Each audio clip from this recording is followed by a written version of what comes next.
Dabhoi Tilakwada road પર તરબૂચની જમાવટ, પીળા તરબૂચે પ્રવાસીઓમાં જમાવ્યું આકર્ષણ।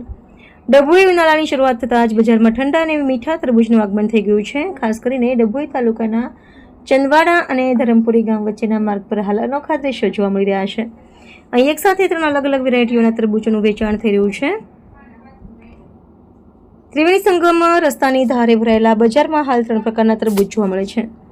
પીળા તરબૂચ જે બહારથી લીલા પણ અંદરથી ઘટ પીળા રંગના હોય છે। પટ્ટાવાળા તરબૂચ જે તેના વિશિષ્ટ દેખાવ માટે જાણીતા છે। દેશી લીલા તરબૂચ જે આપણા વિસ્તારની ઓળખ છે।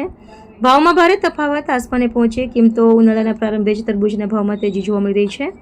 વેપારીઓ પાસે ઉપલબ્ધ વિવિધતા મુજબ ભાવ નીચે મુજબ છે। પીળા તરબૂચ ₹40 પ્રતિ કિલો, સૌથી વધુ માંગ પટ્ટાવાળા તરબૂચ ₹30 પ્રતિ કિલો, દેશી લીલા તરબૂચ ₹20 પ્રતિ કિલો। મહારાષ્ટ્ર વિરુદ્ધ ગુજરાત, સ્વાદ અને પસંદગીની જંગ। વેપારીઓના જણાવ્યા અનુસાર આકર્ષક પીળા તરબૂચ ખાસ કરીને મહારાષ્ટ્ર તરફથી આવી રહ્યા છે, જ્યારે આપણા દેશી લીલા તરબૂચ નર્મદા અને ઓરસંગ નદીના પટમાં પુષ્કળ પ્રમાણમાં થાય છે।